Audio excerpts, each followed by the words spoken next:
The Lord be with you. And with your spirit. A reading from the Holy Gospel according to Saint Mark. Glory to you, O Lord. King Herod heard of Jesus, for his name had become known.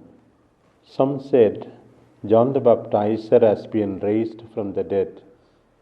That is why these powers are at work in him. But others said, it is Elijah. And others said, it is a prophet like one of the prophets of old. But when Herod heard of it, he said, John, whom I beheaded, has been raised. For Herod had sent and seized John, and bound him in prison for the sake of Herodias, his brother Philip's wife, because he had married her.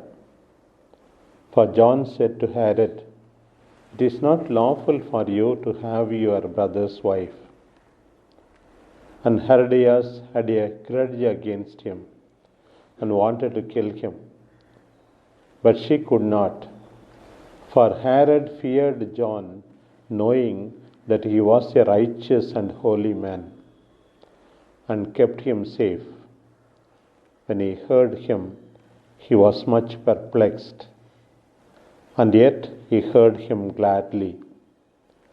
But an opportunity came when Herod, on his birthday, gave a banquet for his courtiers and officers and the leading men of Galilee. For when Herodias' daughter came in and danced, she pleased Herod and his guests. And the king said to the girl, ask me for whatever you wish, and I will grant it. And he vowed to her, whatever you ask me, I will give you, even half of my kingdom. And she went out and said to her, Mother, what shall I ask? And she said, the head of John the Baptizer. And she came in immediately with haste to the king and asked, saying, I want you to give me at once the head of John the Baptist on a platter. And the king was exceedingly sorry, but because of his oaths and his guests, he did not want to break his word to her. And immediately the king sent a soldier of the god and gave orders to bring his head. He went and beheaded him in the prison and brought his head on a platter and gave it to the girl, and the girl gave it to her mother. When his disciples heard of it, they came and took his body and laid it in a tomb. The word of the Lord. Praise to you, Lord Jesus Christ. Dear brothers, a number of characters in today's readings. In the Gospel, we come across Herodias, Herod, Herodias' daughter, John the Baptist, the number of guests, so many categories of people. With whom do we identify ourselves? We look at all the innocent children today in today's world who do sometimes what their elders say without discerning whether it is right or wrong. It was good that she was good at dancing, Herodias' daughter. But then when the mother told her, ask for John the Baptist's head, she could have refused. We should never violate the law of God. Thou shalt not kill is God's command for elders, for youngsters, for everyone. There are certain principles that cannot be sacrificed. Inviolable principles are there. How do we behave? How do we manipulate people who are younger to us? There is one question that we need to answer first and foremost. And then Herod, he was drunk. He promised the person who danced whatever she can ask. You have to think before you promise anything. And then he was shocked that the head of John the Baptist was asked. He knew the person whose head is asked for is holy and righteous man. He wanted his false pride to be preserved, so-called reputation of keeping one's promise he made in front of the guests. He also could have gone back on the promise, because what is important is the life of a holy man, not his false pride. And then he succumbs to it, orders John the Baptist to be beheaded. Terrible. Sometimes we may be also living for the sake of false pride. What people will think, what another person may say, all those things can be there in our own life. First of all, what led to such a compromise? The main thing is you are doing something unlawful against God, having your brother's wife.